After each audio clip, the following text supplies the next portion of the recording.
just as anywhere in the world, people can be very abrasive and aggressive, and I think that it's something that the nature of the city brings. It's a extremely fast-paced environment to live in, and you kind of have to look out for yourself. There's not a lot of room to look out for others, and I think that would probably account for why people seem so aggressive and abrasive.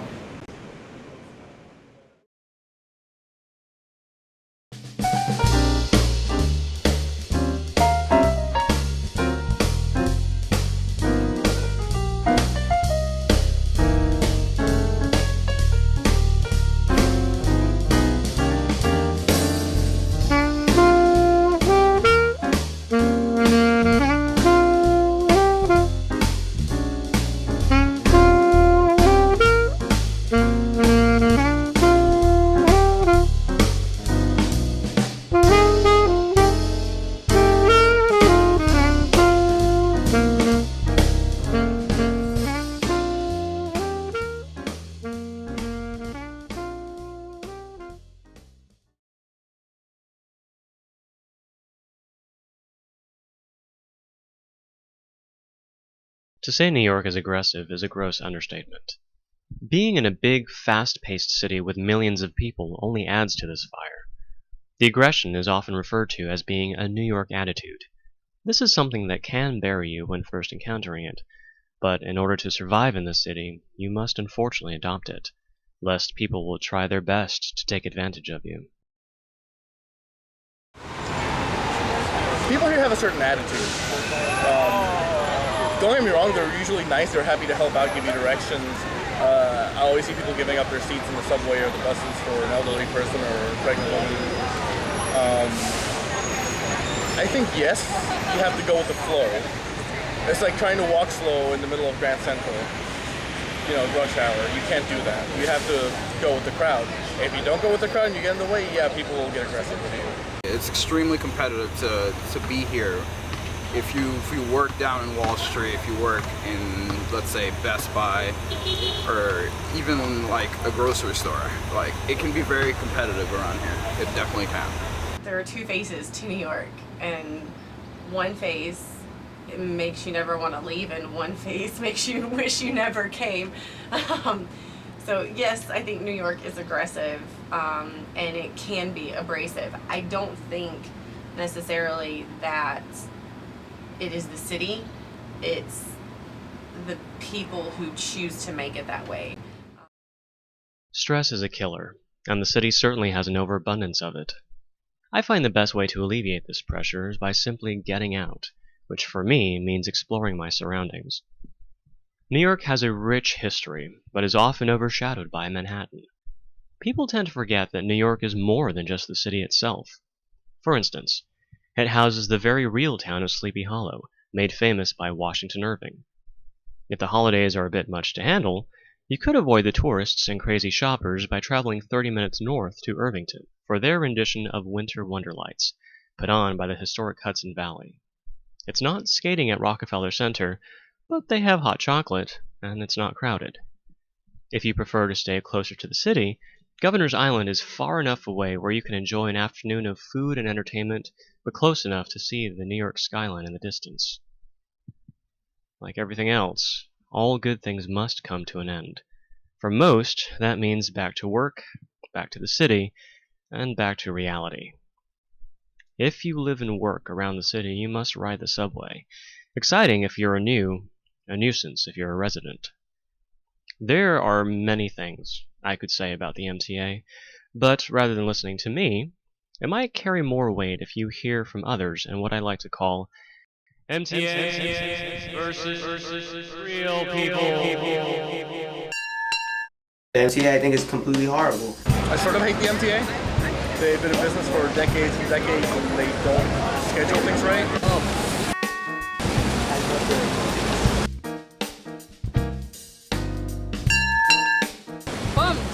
Picking up the entire seat. Don't take the entire strip.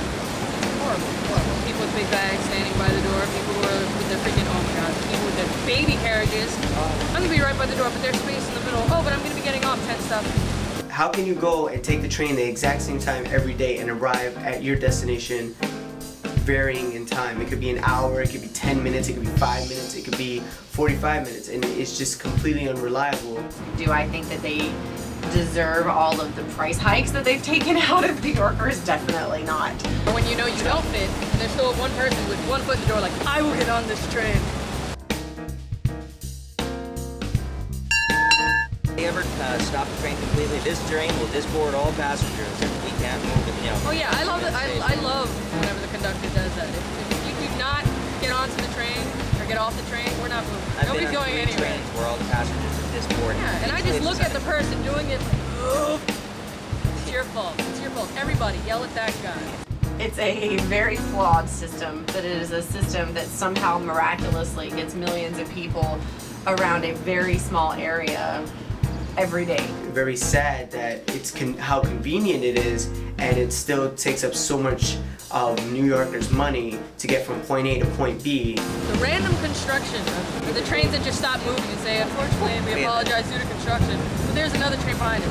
So if you can't go forward, why is there another train behind you going forward? I like the blind Where's guy the who construction? goes, you know, he's got his little hat out or whatever the fuck, and he passes by everyone. He's like, thank you, thank you, thank you, and then he passes by a Hispanic person and he goes, gracias. Thank you, thank you. I love that. That's great. The blind guy. Do I respect the work that they do? Definitely. There's no job on this world that's really easy. Everything is difficult in its own way. So I respect the fact that they have to make everyone happy, and they have to keep a schedule and deal with crazy people and deal with illness and crime and so many things that I can't even begin to fathom.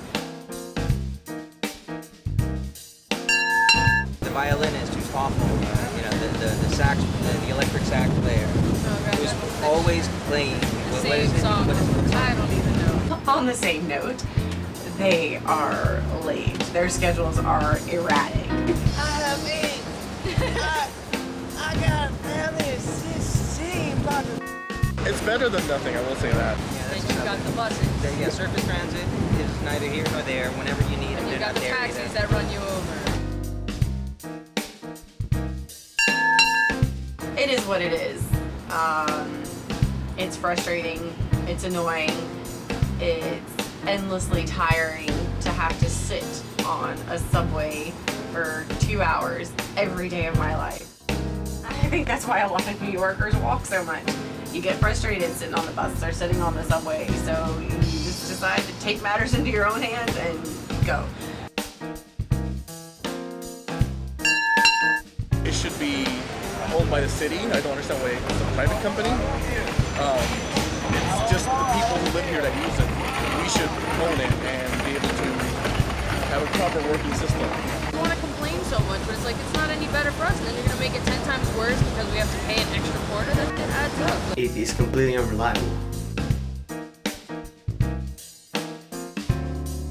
The MTA is a necessary evil.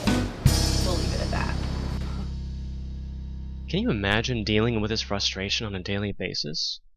In most cases, your day begins and ends with a subway ride, and no matter what you do, the challenges of the city always seems to creep into your life. When I was 18, I moved to New York with an upbeat, positive view of things. Call it the blind naivete of a teenager. Looking back on it now, I still don't know how I survived some of the things that happened, especially during those first few years. Adopting the New York attitude certainly helped, but the glue that really held me together was my mother.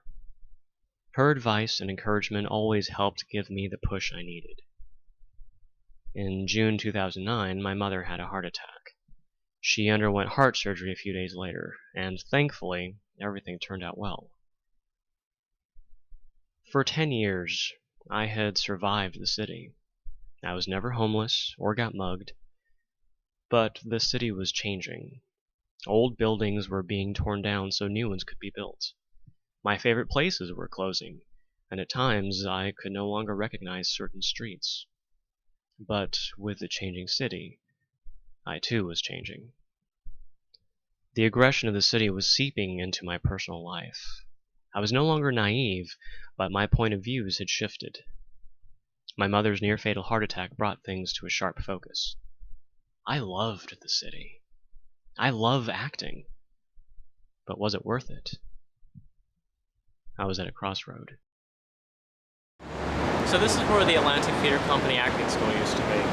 I have a lot of wonderful memories here. But as I'm coming down these old streets where I used to go to school and used to work, I'm finding that a lot of things are changing. It's definitely not the New York that I moved into. It's some places you can't even recognize anymore. Just walking down the street, it's like, oh, that place is different, that place is different, oh, that place is closed, that place is different. Just another proof that everything changes with time, and nothing in the city is guaranteed, not even buildings or schools. Obviously, they have changed. They have moved down the block, but just the original location of where I went to school no longer exists.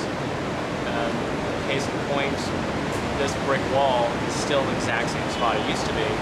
Right next to it is now a staircase, which used to house a cafe, breakfast nook where you can buy plants, and beautiful. It's just not. The city is in a never-ending state of change, but it never hit me until the old Atlantic building was demolished. Between my mother's health, the instability of the city, and desperately trying to retain who I was, I knew it was time to move on. This would be a garage. It's now a supermarket.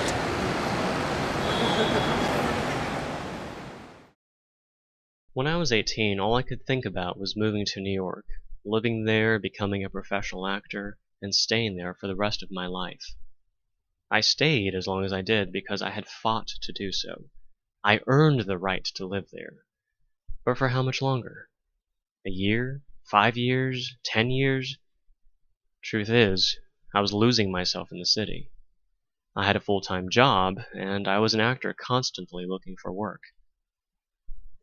I survived the city all these years, and thanks to the city, I felt I could survive anywhere. However, I was no longer certain if I was staying because it still offered me the best opportunity, or because it was familiar. My reasoning was this. For a decade, I had been auditioning for Actors Equity with high hopes that I would be cast and finally become a professional actor, a goal which was proving to be difficult. And on the other hand, my mother was now a heart survivor. She was the third person in my immediate family to have a heart attack, which meant I should probably look at the stress in my life and control what I could. In the blink of an eye, my world had changed, my priorities had changed, and I was now in my late 20s. Acting professionally was still a goal I wanted to achieve, but now I wanted more. So much in life is out of our control, and it's hard not to lose sight of the choices we still have. Once again, the major chapter of my life was coming to an end. I just wasn't sure if I was ready to say goodbye this time.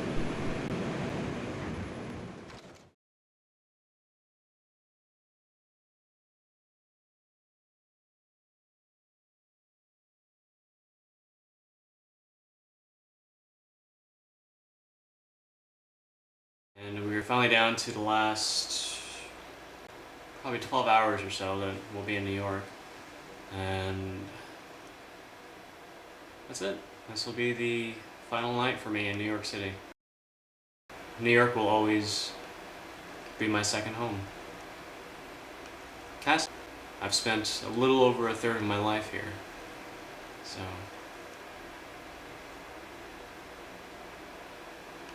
I don't know.